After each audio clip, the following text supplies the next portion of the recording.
Hello and welcome to DarkMouse's Daily Scroll. I'm DarkMouse. And I'm Hanaconda. Unfortunately, we're not joined by Thefia today. He's away for a few days, so it's just going to be us for the next few days. Aren't you lucky? So, I'm going to jump straight into a quick match. Yesterday was the ESL tournament, as many of you may or may not have heard. And those of you that did hear hopefully took part. I didn't. No, you didn't. But, no, what to say about the tournament? Well, it was a nice idea, and Mojang... Okay, it could have been implemented far better, put it that way. The servers were not ready to hold not only all of the Scrolls players being online, of which there were over 400. Doesn't sound like a big number when you compare it to the number of people that are online near enough all the time, but it is quite a large number when you think that not all those people are going to be trying to get a match all at the same time, alongside how many other people who may or may not be trying to get a match all at the same time. Which It was a bit of a mess. yeah, it led to so many different people being kicked and being kicked out of the entire client itself. You'd be setting up for a match, and all of a sudden you'd have been kicked to the title screen, and you wouldn't be able to log back in for a few minutes because it would tell you your credentials are invalid, which kind of scares you the first time it happens. Yeah. Oh, it's like, my password's invalid? No, it can't be. That's my email address. No, what's happened? What's wrong? Well, we knew that it happened at other times other than the tournament before. Yes. So it wasn't as worrying. No, but it's a known bug. It wasn't something that just happened at the tournament. yeah. But it happened more often at the tournament. Like, it happened to me twice in 10 minutes. And I know that it happened to other people quite a bit more than that as well. Which is unfortunate for them, really. And it was unfortunate for us. Now, there were 512 slots available, but not all 512 slots were filled.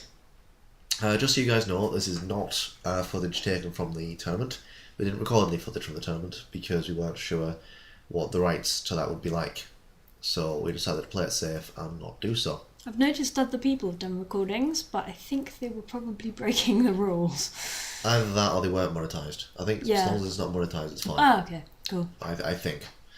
But so yeah, we decided just to play it safe on that one. If you guys know whether or not we could have recorded it without any ramifications, bear in mind we do monetize these things, then please let us know. And next tournament that comes up, we will endeavour to give you video coverage as well as audio coverage on a different game.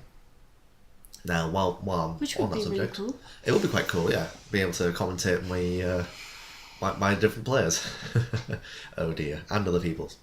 Now, today's game is against Gnome, who is a stand-up energy player who is doing really well, and would be doing even better if I hadn't used Languid on his gun automaton, as you can see there, which is kind of not nice for me to do, but now it's poisoned, so it's going to die soon anyway. But no, the tournament, it had 512 slots available. Unfortunately, they didn't fill all 512 slots, and as a result, they ended up with some people without an opponent. How does that happen, I hear you cry? It's quite possible that, to my knowledge, the way they've done it, they didn't get people to go through and nominate different peoples in different categories.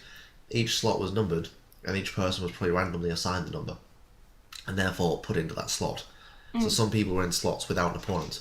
Those people got straight into the next round, which happened to me. So I can tell you now that I got as far as round 2. Yay! Which involved me sitting around for about 10-15 minutes waiting for the next round to start. But eventually I did get a game, and it was against an American called Metafex. And he was kind of cool, but it took us about 5 different attempts to try and get the game to run, because every time we got in, it would lag out.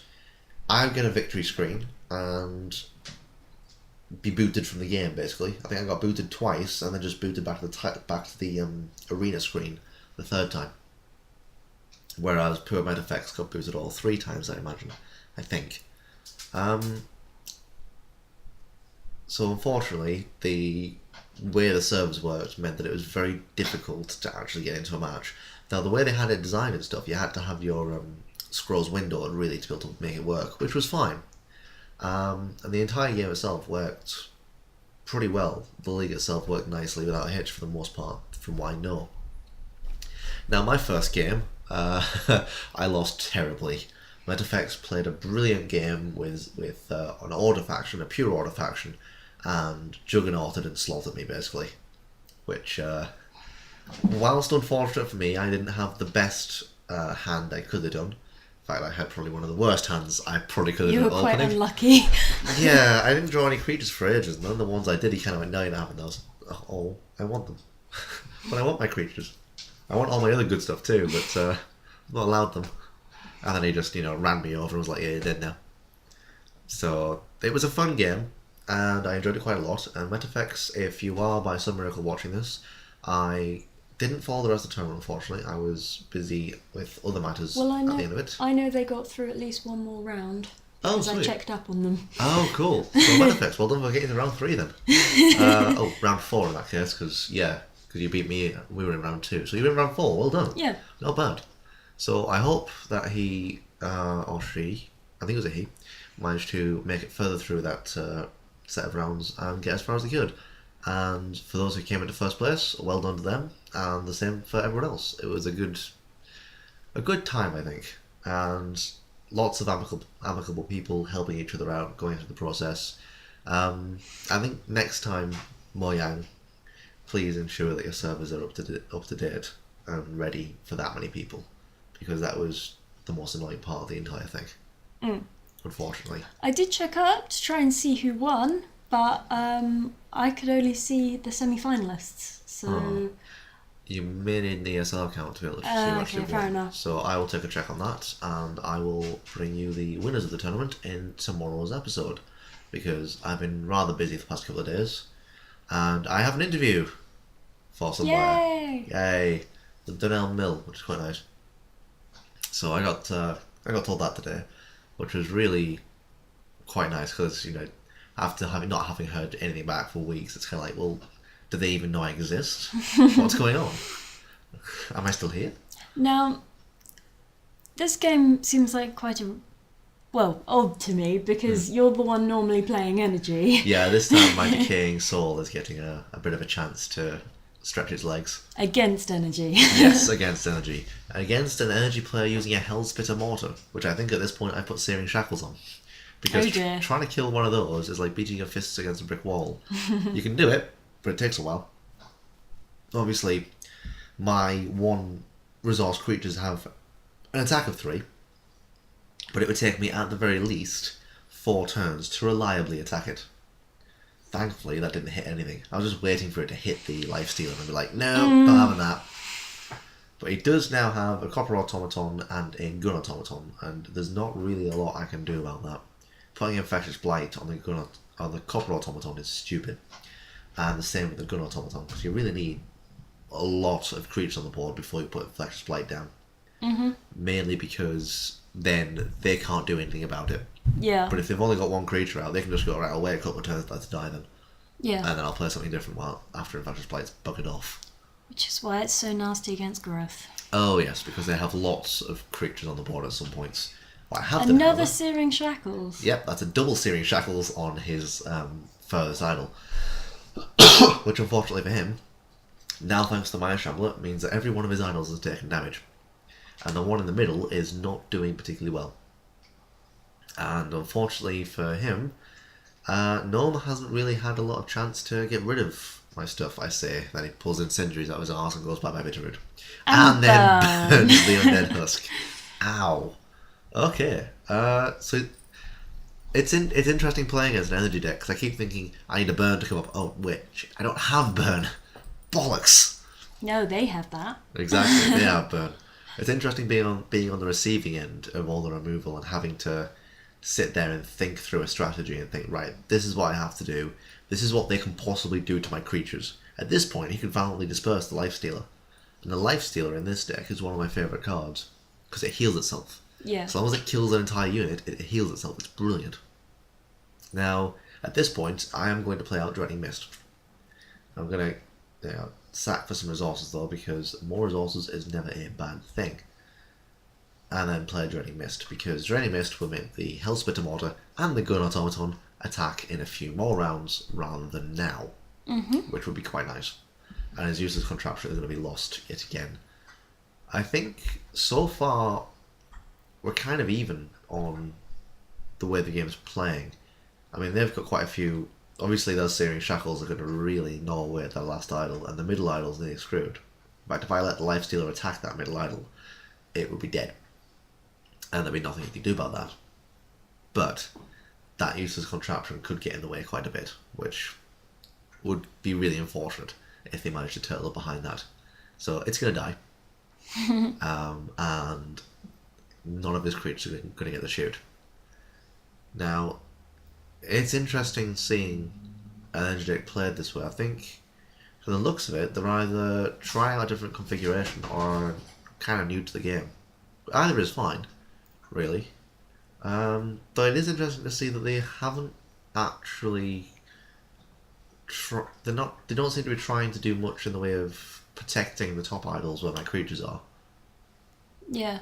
Which is weird, and also why they put Concentrate Fire on that guy. Does that stay there, I wonder? So I play energy, I've played Concentrate Fire quite a few times, but I wonder if you can enchant it and then leave it. Because if you can, that'd be really useful. It probably does stay. Huh. But I always find that, like, it's best to put stuff on something just before it attacks, because you know that it's going to get at least one attack in before it's dead. That's true. That way. That's Otherwise, you may have wasted an enchantment on something that will be dead before it gets a chance to attack. That's particularly true, particularly if you're playing as an energy player. Now, oh god, that poor guy. He's going to lose an idol at the end of his next go. You've got a third Searing Shackles in your hand there. I do, yes. And I have the ability to play both Infectious Blight and Searing Shackles. So guess what I'm going to play? Infectious Blight goes on the Iron Ogre to take him down eventually, and Searing Shackles is going on the Scattergunner. Because if he moves, he's dead. If he stays where he is, his idol's taking a pounding. And we just move the Maya Shambler back to channel it down that top idol row, which is quite nice. So unfortunately now I can't escape some shots being taken at me. But again, I'm kind of intrigued as to why Gnome has decided to go down the bottom. I mean, I can see the purpose of it, because if Sonzi can get that centre row really nicely fortified, that's a Scattergunner dead. Ouch. Probably forgot he had Searing Shackles on there. Either that or he didn't want it to do damage to his idol. Possibly, but the idol's still got 4 health left, and I've got nothing down there that can get into it. I've got nothing that can get past that Iron Ogre at this point. Yeah. So why he moved it is kind of beyond me, but yeah, fair enough. So yeah, now that middle idol's screwed, and they are really going to have to work to... Yeah. Why they didn't put the Iron Ogre up the top, like in that middle row, is beyond me, because there's no way I could have killed it. Not yet. It would have gotten to attack before I could have killed it. Yeah. It might have just been a mistake. Possibly. I mean, in all fairness, yeah, I've made plenty of mistakes like that in the past, which it can be kind of annoying when you realise, oh, if I put that guy there, I could have done so much more. And I realise that in some of the games I've played before, and you look back and you think, why didn't I do this? What is wrong with me? Oh, ow. There's the Maya Shambler dead. It lasted for so long, and now it's just so dead. So gone. But it powered up the Ilmai Rot Eater. No, it? No, it didn't. No, it didn't. It was next to the Lifestealer, because I hadn't had a chance to move it back yet. Oh, okay, fair enough. So, yeah, unfortunately for me, it decided it's dead. But in all fairness, in a couple more turns, so's my opponent, unfortunately. Because unless they can place something down on the top idol, they basically have to have something strong on every row now. Yeah. Or they're not really going to make a lot of difference. I mean, there's a Gravelock Raider, and the Iron Ogre just stood there. He's the best defense for the idol, in all fairness. Yeah. But again, that's not why I'm attacking. There we are. There we go. Brilliant. What is that? That's a destroyer. It's got a health of 4. There's no way the Ilmai Rot Eater can kill it, and even if he does, there's the Ether Pump. I know all your guys in the range of that lobber. Yes, they are. Unfortunately, I can move 1-0 my Rot Eater, and really unfortunately for them, that's the last idol I need to take out up top. Yeah, so it doesn't really matter. No. So really nice defensive play on the second from top idol, but unfortunately it hasn't made a lot of difference. I'm not entirely sure. They must have just missed that. Again, I've missed stuff like that, and they'll kick themselves later. But that was a good game. Really well played. Nice removal of the game and nice building late on. So not too bad. We are going to head into the store. No fancy door thing today, mainly because I forgot to do it, unfortunately. So today is the last card of the set, is Decay. What do we get? We get an Undead Husk. So, next game, because we have over 1,000 gold, we will be getting the scroll pack. Yay! 10 scrolls for us. So, that's all we got time for today, guys. Please like, favourite and subscribe to support the channel. Follow us on Twitter, and we'll try and get Facebook working so you can follow us there too. I'll see you next time, guys. Okay, bye!